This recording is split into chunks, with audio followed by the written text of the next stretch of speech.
Poder sentar, louvado seja o nome do Senhor Jesus. Quero saudar todos com a graça preciosa de Cristo Jesus. Quero saudar aqueles irmãos que não vimos ainda. Nós já chegamos das nossas férias, desse período de recesso, e já encontramos muitos, já estivemos aqui pela manhã, já estivemos no primeiro culto, e é uma oportunidade muito feliz poder retornar e estar novamente com a igreja, preparados por Deus para enfrentar mais este ano de atividades. Quero só lembrar os irmãos duas coisas importantes. Primeiro, estejam orando a Deus pela vida do pastor Lucas e de Luciana. Hoje Luciana foi para o hospital para ter o seu segundo baby, não é? Então estejam orando ao Senhor por eles. Eu não sei se já aconteceu o nascimento do bebê ou não, mas esteja orando ao Senhor pela vida deles. E também na quinta-feira próxima, nós teremos aqui um culto especial de formatura do nosso pastor Hélio. Ele está se formando no curso de psicologia e será um privilégio muito grande para nós. Recebemos a turma dele aqui, alguns dos seus amigos, para celebrarmos diante de Deus a alegria deste momento tão especial, por ele ter completado mais uma etapa da sua vida. Muito bem, eu fico, irmãos, pensando, estava ouvindo esta canção e lembrando, é impressionante como as músicas gravam memórias, fixam memórias dentro de nós, e estava lembrando, há muitos anos atrás, quando nós estávamos cantando essa música, no templo ainda pequeno, quantas coisas já aconteceram de lá para cá, e este Deus soberano em glória tem dirigido a nossa vida e este ministério. Então louvado seja o Senhor, Deus está aqui conosco nesta noite. O Senhor está aqui presente, está recebendo estes louvores todos, conhece a sinceridade do nosso coração, e enquanto nós estamos aqui adorando a Deus, Deus traz libertação sobre a nossa alma, porque Ele é Deus fiel. Amém, irmãos? Quero convidar os irmãos a abrirem a sua Bíblia no primeiro livro de Reis, capítulo 18, vamos ler o verso 21 apenas. Primeiro livro dos Reis, capítulo 18, verso 21. Eu quero falar com você nesta noite sobre posicionamento. Abra, portanto, a palavra de Deus neste texto, nesta porção preciosa das Escrituras Sagradas. Primeiro livro dos Reis, capítulo 18, verso 21.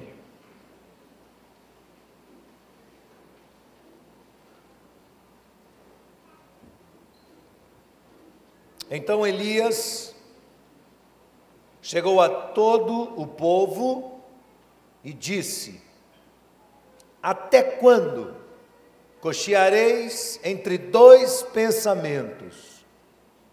Se o Senhor é Deus, seguiu. Mas se é Baal, seguiu. Porém o povo, o quê? Não respondeu nada, nada lhe respondeu. Quero falar ao seu coração nesta noite sobre posicionamento. O contexto deste texto talvez seja conhecido por muitos de nós, pela grande maioria que aqui está nesta noite, e você vai lembrar bem. Elias foi levantado por Deus num momento crucial da história do povo de Israel. Deus havia ordenado ao povo que entrasse pela terra prometida e que deserdasse as nações que ali estavam e que ali habitavam, e que tomassem posse daquela terra. E a ordem de Deus era: não se relacionem com estas nações, não sirvam os seus deuses, não aprendam os seus costumes, não se casem com as suas filhas, não deem as suas filhas para que os filhos deles se casem com elas. Separem-se desse povo, porque esta nação é uma nação santificada por mim, separada por mim, e eu escolhi esta nação como o meu povo. Esta foi a ordem de Deus, ordem esta que não foi obedecida. Todos nós sabemos que houve resistência da parte de Israel de obedecer esta orientação da parte de Deus, e pouco a pouco a nação de Israel foi se conectando às nações pagãs que estavam ali na terra prometida, aderindo aos seus costumes, saudando e adorando os seus deuses, casando com as suas filhas e dando as suas filhas em casamento para essas nações, estabelecendo negócios, estabelecendo vínculos políticos. Não demorou muito, e a nação de Israel estava totalmente imersa no meio daquela nação, daquelas nações, vivendo as suas práticas, vivendo o seu dia a dia. E Deus chama Elias, e Elias é um homem poderoso em palavra, talvez um dos profetas mais impactantes do Antigo Testamento. E Elias está vendo tudo o que está acontecendo e recebe da parte de Deus a orientação para fazer um grande desafio. E o desafio era levar ao Monte Carmelo 400 profetas de Baal, 450 profetas de Baal e 400 profetas de Azera. E ali desafiar todos eles, diante de 2 altares, um desses deuses e outro preparado para o Deus do povo de Israel. E você conhece bem essa história, quando Elias ordena que eles lancem água, que eles orem aos seus e clamem ao seu Deus, para que o seu Deus envie fogo, e eles dançam e fazem rituais, e ficam ali ao redor daquele altar, se cortando, flagelando-se, tentando de alguma maneira comover o coração das suas entidades espirituais, para que elas abaixassem ali e mandassem fogo sobre o altar, e nada acontece por todo o dia. E Elias de longe zomba do povo, dizendo: onde está o Deus de vocês? Clamem mais alto, gritem mais alto. Quem sabe ele teve necessidades e foi cumprir essas necessidades, quem sabe ele está atendendo alguém em algum lugar. Gritem mais, e nada acontece. E no final do dia, Elias ordena que seja jogada água sobre o seu altar, e eles derramam água. Ele diz: jogue mais água, e mais água, e mais água, e levanta suas mãos ao céu, e sozinho ele clama a Deus e ora ao Senhor, e o Senhor ordena fogo do céu, e o fogo consome o animal, consome a lenha, consome o altar, e lambe a água, e todo o povo, ao contemplar aquilo, começa a gritar a uma só voz: só o Senhor é Deus, só o Senhor é Deus. Mas antes que isso tudo acontecesse, o que Elias percebe é que o problema maior não são as nações pagãs, não são os deuses pagãos, mas o fato do povo de Israel estar desconectado com Deus e estar se comprometendo com essas nações. Então Elias dirige esta pergunta ao seu povo: até quando vocês vão vacilar entre 2 pensamentos? Se o Senhor é Deus, sigam o Senhor. Mas se Baal é Deus, então sigam Baal. Em outras palavras, Elias está dizendo: tome uma posição. A palavra posicionamento tem sido muito usada nos nossos dias. Posicionamento tornou-se um termo do dicionário dos mercadólogos. Este é o termo usado para definir aquela tentativa de se criar uma imagem, tentativa de se criar uma identidade para um produto, uma marca, uma empresa. Mas originalmente, posicionamento sempre teve a ver com decisões internas, decisões íntimas. Sempre teve a ver com aquela atitude de alguém se colocar, se definir a favor de uma situação só. O tempo todo nós estamos rodeados de circunstâncias que exigem de nós posicionamentos. São fatos, são exigências da nossa própria cultura. Durante o mês de janeiro, nesse período de férias, viajando para São Paulo, estando ali entre alguns dos nossos parentes, eu recebi alguns questionamentos. Alguém me perguntou: você diria de si mesmo, eu sou Charlie? Fazendo uma referência ao atentado ali naquele jornal francês, o Charlie Hebdo. Eu disse: não, jamais. Eu não me definiria como Charlie. Não, mas como todo mundo está fazendo isso? Todos os jornalistas do mundo inteiro, todas as pessoas. Eu não faria isso. Eu sou absolutamente contra o terrorismo, a violência cruel, covarde, desmedida. muito bem elaborada, muito bem pensada desses terroristas. Sou absolutamente contra isso, não aceito sob qualquer hipótese.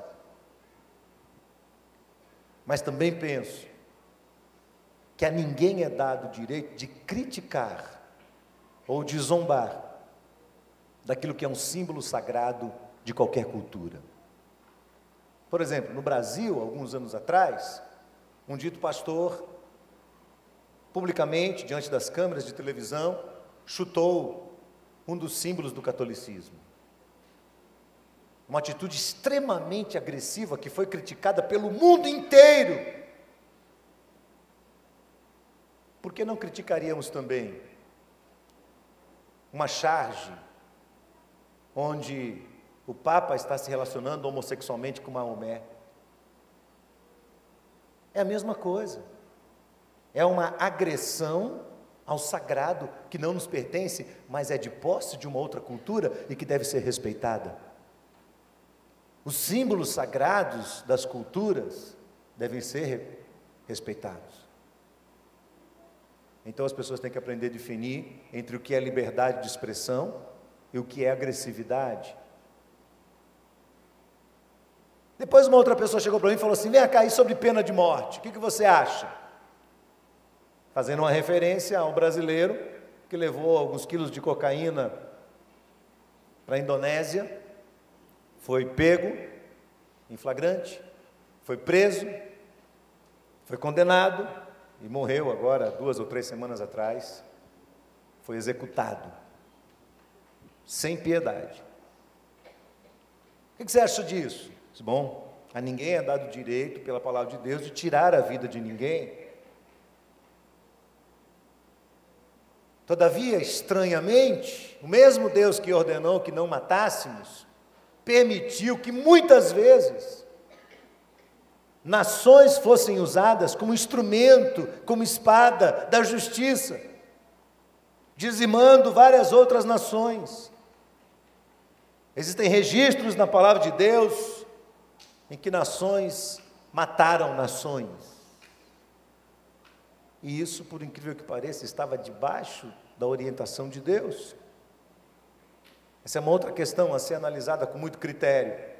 O que eu quero com isso é dizer que, muito embora eu seja contra a pena de morte, todavia, se existe uma lei num país, e esta lei é legitimada neste país, ou seja, qualquer pessoa que for pega portando drogas será morta neste país, e este aviso está lá nos aeroportos. Então, qualquer brasileiro, antes de sair daqui com um pacote de drogas em direção à Indonésia, precisa ter certeza de que, se ele for pego, ele vai ser morto lá, num ato legítimo naquele país. Terceira questão que me pediram para me posicionar foi sobre a crise hídrica que atinge de cheio hoje, não só o Sudeste e o Centro-Oeste, mas também o Nordeste e o Norte do país. E a pergunta foi: você acha que isso é um castigo de Deus? E eu digo: claro que é. É um castigo, sim. Por que não? Eu sou um paulista, que moro na Bahia há 24 anos, e conheço muito bem o meu povo, e sei como quantas vezes os paulistas se posicionaram de uma forma arrogante diante dos nordestinos deste país,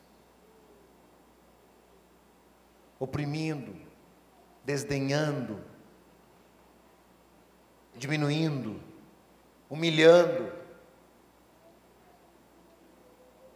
O que me impressiona é que a seca sempre existiu. Aliás, o Nordeste também está sofrendo com essa crise. Pelo que eu sei, nós estamos com menos de 40% da nossa capacidade, abaixou também aqui. Mas o problema da seca é um problema já recorrente no Brasil, de muitos anos.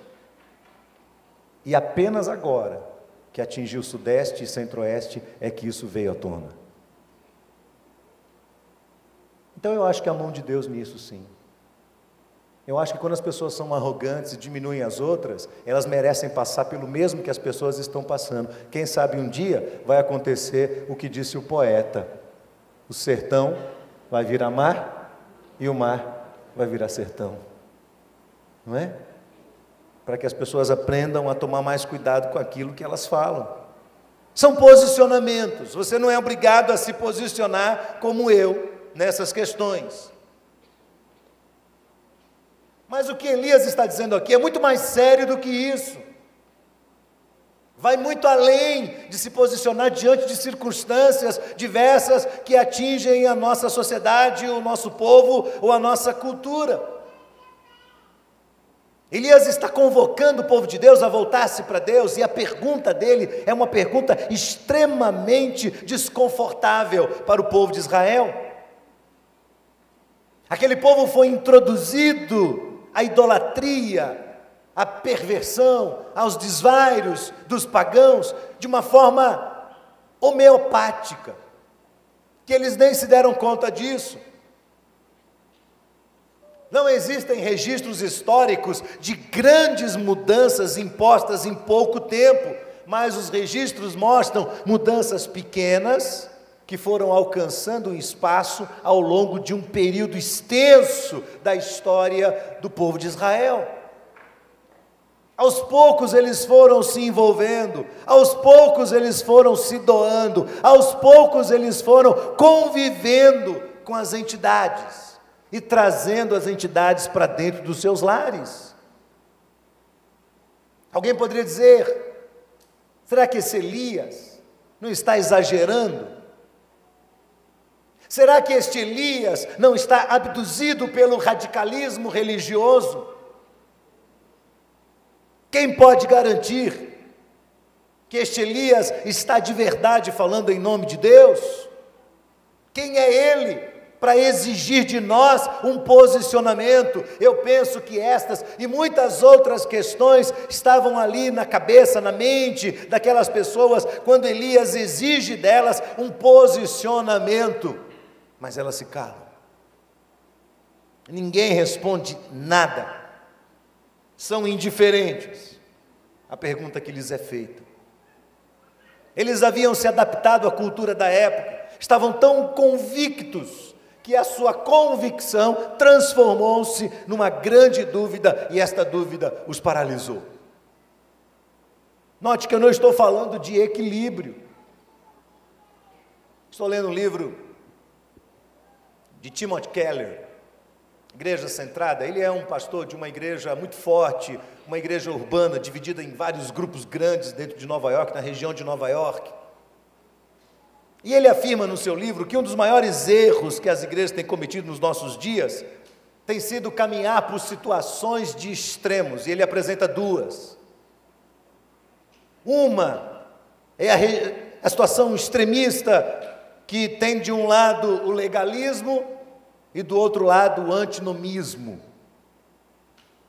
O legalismo é quando as pessoas dizem: não, eu preciso fazer tudo certo, eu preciso ter uma vida em ordem, eu preciso fazer boas obras, eu preciso obedecer todos os mandamentos, eu preciso ser um crente perfeito para que Deus me aceite. Então as pessoas ficam se flagelando, como os profetas de Baal, para ver se alcançam alguma bênção de Deus, se Deus se agrada delas. No outro lado desse extremo está o antinomismo, ou chamado também nos nossos dias de relativismo. É quando as pessoas dizem: não, pecado não é uma coisa tão séria assim, nós fomos alcançados pela graça, nós fomos salvos pela graça de Jesus, então, ainda que a gente peque, ainda que a gente viva uma vida assim, livre, sem tantas regras, sem tantas leis, a gente vive a nossa vida assim, do jeito que dá para viver, aí, mesmo impulsionado pelo exemplo das pessoas, mas Deus, a graça dele é tão grande que ele perdoa tudo e a gente vai vivendo. São dois extremos. Agora note, é importante definir isso, que não existe equilíbrio entre certo e errado. Existe equilíbrio. Você precisa entender que o equilíbrio acontece, os extremos acontecem quando existem pontas erradas dos dois lados. E nessa hora você precisa se equilibrar muito bem. E entender que a graça de Deus é uma realidade que Ele realmente nos alcançou, que Ele pagou o preço de todos os nossos pecados, mas que esta mesma graça, que está à disposição de qualquer pessoa neste mundo, nos convida a nos comprometermos com este Deus, e vivemos debaixo da sua orientação e do temor, da sua verdade, da sua palavra e da sua justiça. A outra situação de extremo tem a ver com a supra-adaptação cultural e a subadaptação cultural. A subadaptação cultural é quando a igreja tem uma mensagem, mas ela não tem um formato de comunicação que atinja a sua sociedade como um todo. Então ela se isola, forma o seu próprio gueto, sua própria bolha, e vive escondida dentro desta bolha, e não consegue definir, não consegue explorar, não consegue ensinar a sua cultura o que é o Evangelho, porque é um Evangelho criado só para cristãos. Isso é chamado de subcultura. Já a supracultura é quando a igreja entra de tal modo na cultura que se envolve tanto com ela, se torna tão enfronhada dela, que você não consegue mais distinguir entre o que é igreja e o que é clube, entre o que é um cristão e um não cristão. Você não consegue definir mais, porque eles viraram a mesma coisa por causa dos aspectos culturais. São dois extremos também, e eles são nocivos. Então esse desequilíbrio, somado a esse excesso de informações, note que todo mundo hoje está perdido no meio de tanta informação que chega de todos os lados. Esse desequilíbrio somado a esse excesso de informações atrasa o posicionamento de muitos. Tem sido a causa pela qual muita gente está aí sentada olhando para mim pensando assim: eu não sei quando é que eu vou tomar uma decisão não, nem sei se devo. De posse de uma infinidade de informações que nem cabe na sua própria cabeça, essas pessoas ficam em dúvida, ficam resistentes, demoram-se a se posicionar, a tomar decisões convictas, em situações que são críticas, que exigem uma decisão imediata, decisões pelas quais essas pessoas irão assumir plena responsabilidade e irão pagar o preço. Agora ouça, por mais que alguém possa usar tudo isso como argumento para o seu retardamento, o questionamento de Deus continua ecoando do céu como um estrondo na mente de qualquer um de nós seres humanos. Até quando? Até quando? Até quando? Eu não sei se você já parou para perceber a recorrência desta pergunta nas Escrituras Sagradas. Quantas vezes essa pergunta é vinda da parte de Deus para nós? Em Êxodo 10, o Senhor chega a Faraó, o grande Faraó, o líder dos egípcios, e Deus olha para ele, e através da boca de Moisés, lhe diz: até quando, Faraó, até quando você vai se recusar a humilhar-se perante Deus? Você cresceu tanto entre os homens, você se tornou tão poderoso, o que é que precisa acontecer na sua vida para você se humilhar debaixo de Deus, do Deus vivo e verdadeiro? Em Êxodo 16, Deus chega para o seu próprio povo e diz assim: até quando vocês vão recusar a guardar os meus mandamentos e as minhas leis? Elas estão aqui escritas, narradas, elas estão na mão de vocês, diz o Senhor. As minhas leis estão nas mãos de vocês, e nas minhas leis não existem relativos, tudo é absoluto. A lei de Deus é sim, sim e não, não. Não existem áreas cinzentas. É tudo muito claro, muito cristalino, muito bem definido, e o Senhor olha para o seu povo e diz assim: até quando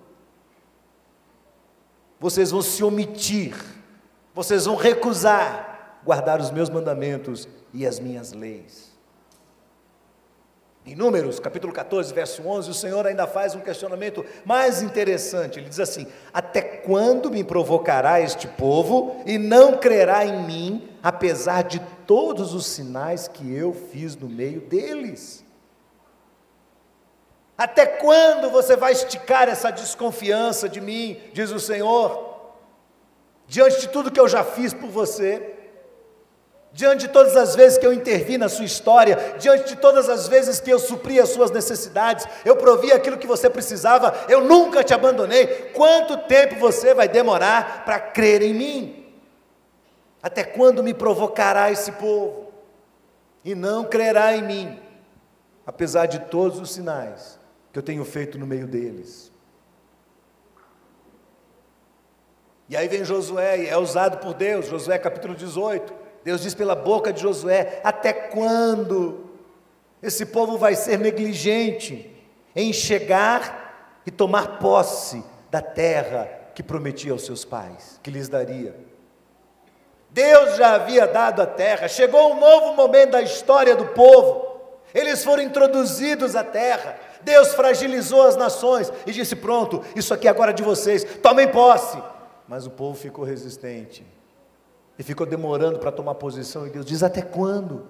Até quando vocês vão ser negligentes em estenderem a mão e tomarem posse da bênção que eu já dei para vocês? Até quando? Até quando você vai ficar vivendo essa vida miserável? Até quando você vai viver essa vida pobre interiormente? Quando Deus tem uma grande riqueza do céu, uma oportunidade extraordinária diante dos seus olhos, até quando você vai segurar essas cordas? No Salmo 4, verso 2, Davi agora é um instrumento de Deus para confrontar o seu povo e a cada um de nós. Até quando?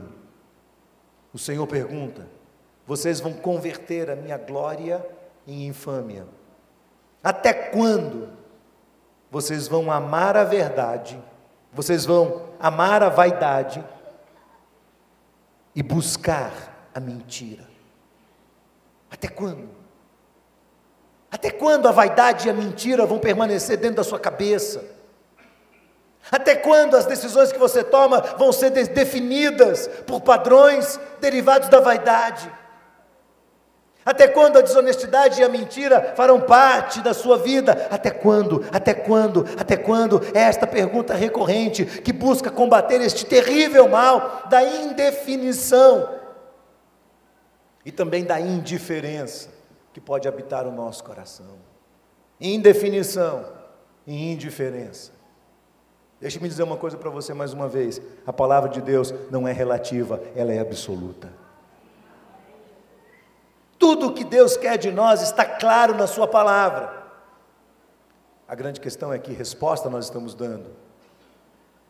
Será que estamos respondendo o confronto de Deus com o mesmo grau de indiferença e de indefinição daquele povo? Porém, o povo nada lhe respondeu.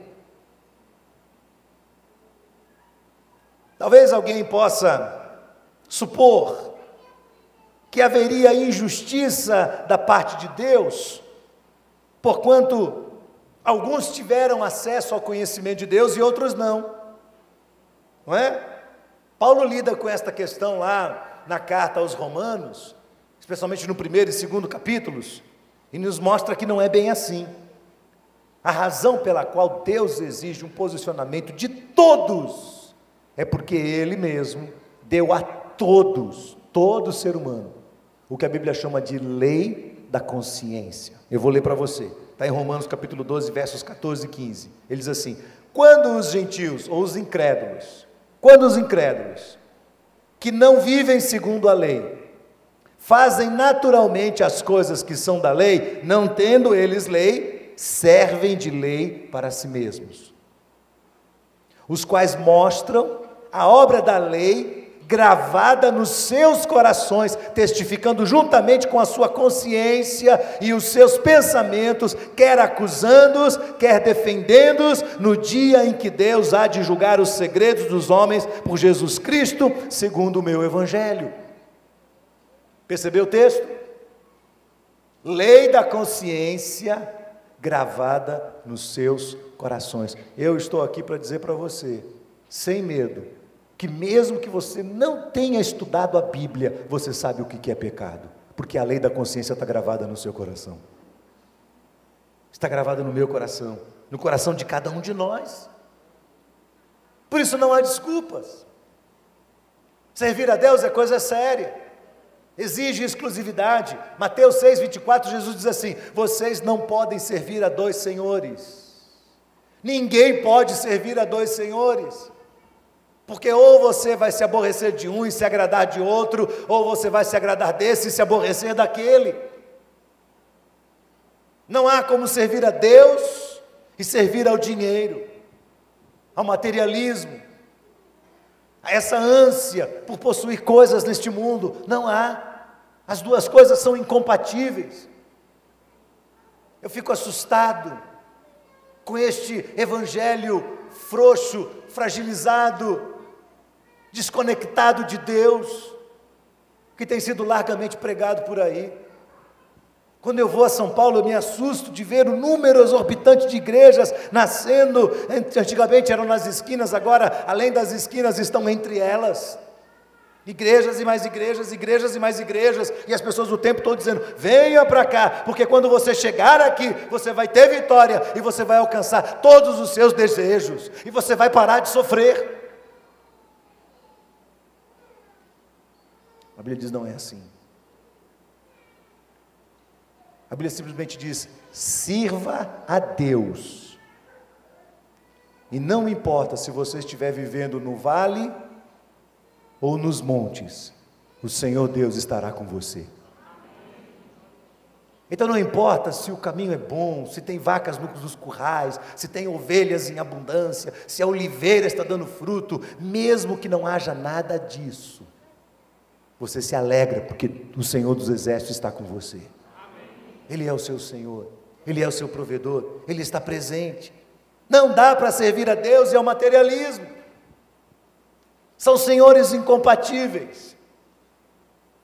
Também não dá para servir a Deus e servir a cultura, com todas as suas seduções. Ouçam o que eu estou falando, irmãos. Eu lido constantemente com universitários, eu lidei e tenho lidado com os meus filhos nesta fase de escola. Quando você é um universitário, você está numa faculdade, e você amplia o seu número de amigos, e você começa a ter relacionamentos estreitos, demais, com quem não conhece a mesma graça, o mesmo evangelho. Não demora muito, e duas coisas começam a acontecer. A primeira, inevitavelmente, é a influência, e a segunda é um grau de comparação. Você olha para a vida das pessoas e diz assim: rapaz, as pessoas vivem uma vida tão podre, tão torta, fazendo tanta coisa errada, por que eu tenho que ser certinho? Se eu fizer algumas coisinhas aqui, Deus vai olhar para a minha vida, vai olhar para a vida dos meus colegas e falar: não, diante dos seus colegas, você está liberado, pode continuar aí, tendo sexo com a sua namorada, não tem problema. Não é assim. Deus vai olhar para o seu namoro e vai compará-lo com a santidade de Jesus, e não com a maldição imposta sobre seus amigos. Não dá para servir a Deus e a cultura ao mesmo tempo. Num determinado instante você vai se ver na contramão de tudo. Não dá para servir a Deus e ceder à opinião dos amigos. Não dá para servir a Deus e querer agradar todo mundo, isso não existe. Jesus sempre deixou claro que quando você faz uma opção pelo Evangelho, imediatamente pessoas voltarão as costas para você, abandonarão você, considerarão você como uma pessoa alienada, como uma pessoa fanática, desprezarão você, ridicularizarão a sua fé. Você entendeu? Elas não vão aceitar as mudanças que acontecem na sua vida. Vão dizer para você: eu preferia que você fosse como era no passado. mesmo fazendo tudo de errado que você fazia, eu preferia que fosse daquele jeito. Não dá para servir a Deus e agradar as pessoas. E mais, não dá para servir a Deus e alimentar a autoimagem. Porque essa questão de autoimagem traz por trás de si, traz no seu bojo, um assunto muito mais sério, muito mais grave, que tem a ver com a glória pessoal. A Bíblia diz que o Senhor diz assim: a minha glória não darei a ninguém. O que é que fez com que Lúcifer caísse? Desejar ter a glória pessoal. João, no capítulo 12, verso 43, Jesus está pregando o Evangelho. O texto diz que alguns dos fariseus, na alma deles, se convenceram de que o que Jesus estava dizendo era verdade. Eles sabiam que o que Jesus estava dizendo era verdade, mas o texto diz assim: eles não quiseram ceder a Cristo, não quiseram se aproximar de Jesus, porque amaram mais a glória dos homens do que a glória de Deus. Eu vejo as pessoas falando tanto de autoestima, de autoimagem, e eu olho para as pessoas e percebo que o que elas querem na verdade é serem glorificadas. Extrapola o limite do respeito do ser humano pelo ser humano, e tem a ver com glória pessoal. Acredite nisso, você não pode servir a Deus e viver para a glória de Deus, e ao mesmo tempo viver para a sua própria glória e para a sua autoimagem. Ou você vive para Deus, ou você vive para você. Agora o Senhor diz: até quando você vai ficar vacilante entre dois pensamentos? Servir a Deus exige de nós exclusividade. A pergunta é sempre a mesma: até quando você vai vacilar entre dois senhores? Se nós queremos servir a Deus, teremos que dar a Deus a exclusividade que Deus merece, e como Deus exige de cada um de nós. Nós não podemos dizer que servimos a Deus e continuar andando em cima do muro, sem tomar posicionamentos sérios que vão afetar várias outras áreas da nossa vida e dos nossos relacionamentos, da nossa vida pessoal, interpessoal, familiar. Até quando? Até quando? Não se atrase mais. Chega um momento em que você precisa tomar decisões sérias e se posicionar ao lado de Deus e da sua verdade e da vontade de Deus para você. Você que é um jovem, foi criado no Evangelho, ensinado desde cedo, e quando você começou a se libertar, começou a viver a sua própria vida, a sua própria história, como se fosse uma pessoa independente, você precisa se posicionar a favor da verdade e da vontade de Deus. Que posições são essas? Pastor, do que você está falando? Eu tenho uma suspeita muito forte no meu coração, que o Espírito Santo de Deus aqui hoje está falando ao coração de cada um quais são os posicionamentos a serem tomados. Que Ele está trazendo clareza à sua mente. Estou convicto disso, de que Ele está orientando você acerca do qual posicionamento tem que ser tomado, e o Senhor já mostrou para você qual é o caminho certo. Talvez o Espírito Santo de Deus esteja dizendo para você: escolha a salvação e não a perdição eterna. Esse é um assunto que ninguém pode brincar. Quanto tempo uma pessoa pode esperar para entregar sua vida a Cristo e dizer: chega, eu agora vou romper comigo mesmo, com este mundo, com as trevas, e vou entregar minha vida nas mãos de Jesus? Quanto tempo uma pessoa leva para isso? Está na hora de tomar essa posição, está na hora de assumir a sua fé, está na hora de parar de brincar de agente secreto. Eu já tomei essa decisão, então tem uma outra escolha aqui. Escolha a santificação no lugar da secularização. Se você é de Deus, viva como um filho de Deus. Se você conhece o Evangelho, viva segundo as orientações dadas por Deus na sua palavra, na sua verdade, no seu Evangelho. Não misture as coisas. Não crie áreas de nebulosidade, áreas cinzentas na sua vida e na sua história. Escolha a santificação e não a secularização. Escolha fazer o que é certo e não o que é errado. Escolha manter a sua vida moral em ordem e não toda esfacelada, comparando o que você faz com o que o resto do povo faz. Porque quando a gente olha ao redor de nós, a gente só vê sujeira, infidelidade, imoralidade por todos os lados. Então, quando você tiver que comparar, compare o seu coração com o coração de Jesus. Escolha fazer o que é certo. Escolha o perdão e não o ódio. Escolha ser o primeiro a dar um passo na direção de solucionar conflitos. E não fica aí no seu coração arrogantemente dizendo: não, foi ele que errou contra mim, então ele que venha falar comigo, e que se humilhe, e beije os meus pés, e aí eu vou ver se vou dar perdão ou não. Não, não é assim. O perdão de quem optou pelo caminho da cruz é dado com base no mérito de Cristo Jesus. Nós perdoamos não porque as pessoas merecem, mas perdoamos porque Jesus nos perdoou antes. Escolha a unidade e não o individualismo. A sociedade pós-moderna é individualista. Cada um vive para si. As pessoas dizem o tempo todo: eu vivo a minha vida, eu vivo a vida que eu quero, eu faço o que eu quero. Ninguém tem nada a ver com a minha história, com a minha vida. A Bíblia não diz isso. A Bíblia diz: se você escolher o caminho da cruz é um caminho de sujeição de uns aos outros. O caminho da cruz é um caminho de unidade, no meio da família de Deus, do povo de Deus, do corpo de Cristo.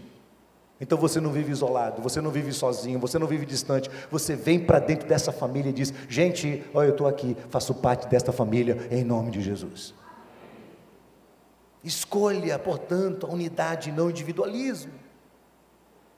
Escolha servir o reino de Deus e não servir a si mesmo, porque servir a si mesmo é egolatria. Por que nós estamos neste mundo? Nós não estamos neste mundo para viver para nós mesmos, para cuidar da nossa vida, da nossa história, dos nossos filhos, dos nossos problemas, para pagar as nossas contas e acabou. Não! Acredite, você é instrumento do reino de Deus neste mundo. E Deus vai nos usar em circunstâncias que nós nem imaginamos para fazer coisas extraordinárias, para resgatar vidas e pessoas. Escolha o reino. Escolha a obediência e não a rebeldia. Escolha a submissão e não os questionamentos inúteis que só geram revolta. Escolha colocar os seus relacionamentos em ordem e não carregar pendências para o seu túmulo. E por último, meu irmão, escolha a bênção no lugar de uma vida independente, pobre, infeliz e miserável. Queria que Daniel cantasse um cântico aqui, que ele cantou no primeiro culto. Nós conhecemos este cântico.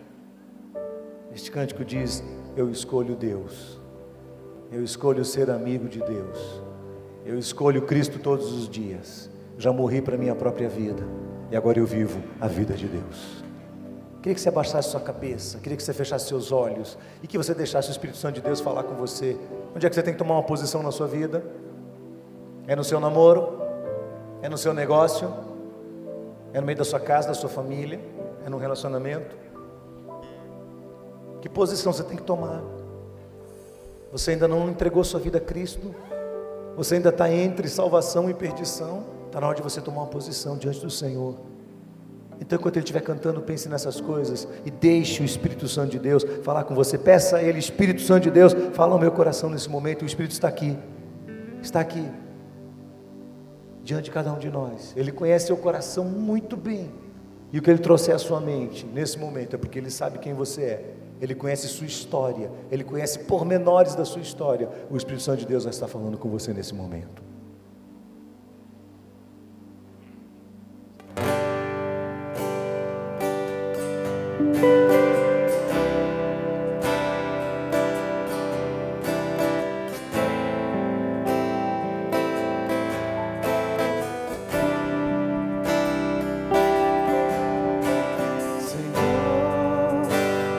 nasci pra te chamar de Deus, eu nasci pra te chamar de Pai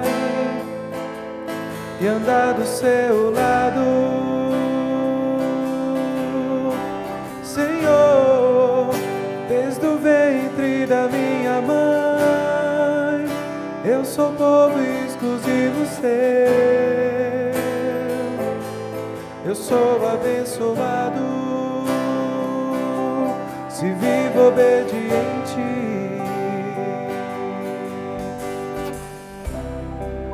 Mas todo dia o pecado vem, me chama, todo dia as propostas vêm, me chamam, todo dia vem as tentações,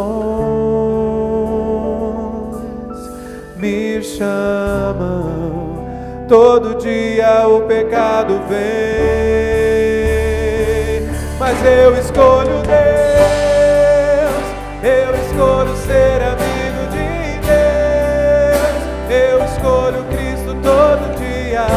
Já morri pra minha vida e agora eu vivo a vida de Deus. Mas eu escolho Deus, eu escolho ser amigo de Deus, eu escolho Cristo todo dia. Já morri pra minha vida e agora eu vivo a vida de Deus. Senhor, eu nasci pra te chamar de amor, eu nasci pra te chamar de Pai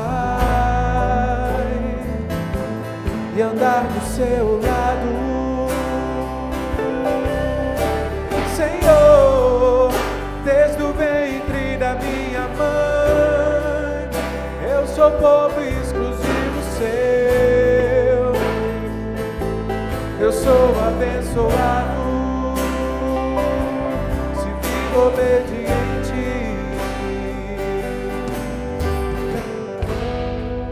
Mas todo dia o pecado vem, me chama, todo dia as propostas vêm, me chamam, todo dia vem as tentações, me chamam, todo dia o pecado vem. Mas eu escolho Deus, eu escolho ser amigo de Deus, eu escolho Cristo todo dia. Já morri pra minha vida e agora eu vivo a vida de Deus. Mas eu escolho Deus, eu escolho ser amigo de Deus, eu escolho Cristo todo dia. Já morri pra minha vida e agora eu vivo a vida de Deus. Sua cabeça baixa, seus olhos fechados. São posicionamentos, querido. São posicionamentos. É a pergunta de Deus ecoando ao seu coração, ao meu coração nesta noite. Você não pode se demorar. Até quando? Até quando? Queria perguntar para você que está aqui hoje. Você já tem acompanhado o Evangelho de algum tempo, não é verdade? Você já conhece o estilo de vida dos cristãos, não é verdade? Quem sabe você já visitou uma igreja várias vezes. E até o que eu estou pregando aqui não é novidade para você. Mas o Espírito Santo de Deus falou ao seu coração hoje. E diz para você, você tem que tomar uma posição. Chegou a hora de você entregar a sua vida nas mãos de Cristo Jesus. Eu quero orar por você, fazendo essa decisão tão importante, consagrando a Deus, essa decisão tão importante da sua vida. A decisão mais importante da sua vida é essa. Você quer orar comigo? Você quer entregar seu coração nas mãos de Cristo? Se você quer, levante uma mão assim, onde você estiver, levanta a sua mão e diga, eu quero, em nome de Jesus. Pode levantar sua mão sem medo, sem receio, e diga, eu quero entregar meu coração nas mãos de Cristo Jesus. Onde você está? Eu quero orar por você, em nome de Jesus. Pode levantar sua mão e diga assim, eu quero. Deus abençoe aquele jovem lá, jovenzinho, Deus abençoe. Quem mais? Quem mais? Deus abençoe aqui esse moço aqui à frente. Quem mais? Ali aquela senhora ali. Quem mais? Ali aquele senhor ali do meu lado esquerdo. Quem mais? Você quer entregar seu coração nas mãos de Cristo Jesus? Levante uma das suas mãos. Onde você estiver, Deus abençoe você. Eu te vi, aquele moço lá atrás. Quem mais? Que decisão importante é essa? Que decisão séria? Há mais alguém nesse lugar? Nós vamos orar a Deus por sua vida. Alguém afastado aqui do Senhor? Você tem que voltar para o Senhor. Alguém, levante sua mão e fala: eu quero voltar.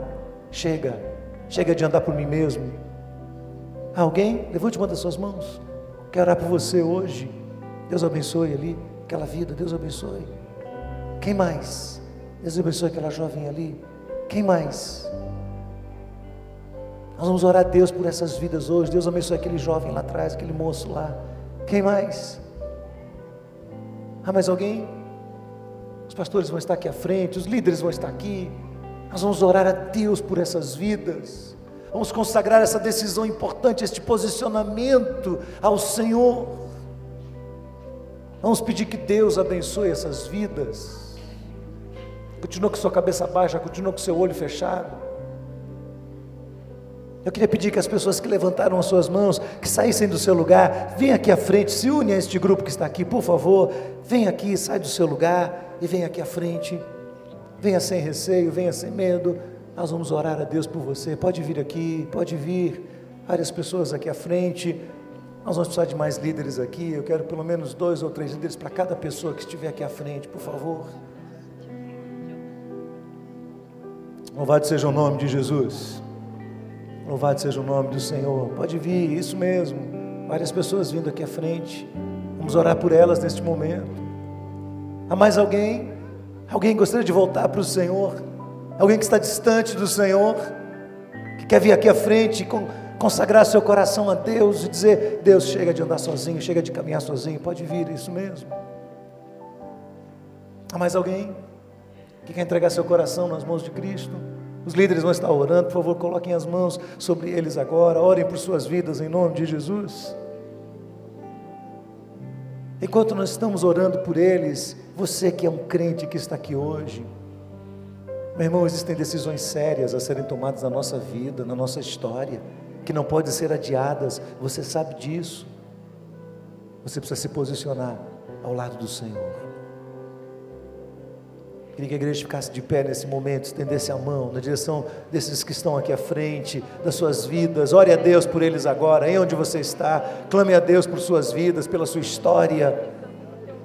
Ore ao Senhor por eles. Peça a libertação do céu sobre a vida de cada um deles, em nome de Jesus. Clame a Deus por suas vidas. Senhor, nós bendizemos o Teu nome, Senhor, nós Te agradecemos nesta noite, pela Tua palavra, pela Tua verdade, nós agradecemos ao Senhor, porque o Teu Espírito Santo está presente neste lugar, Senhor, e estas vidas que aqui estão, não vieram aqui por minha causa, ou por quem quer que seja, vieram aqui porque foram tocadas pelo Teu Espírito Santo, Senhor. A Tua palavra diz que é o Espírito do Senhor, que convence o homem do pecado, da justiça e do juízo.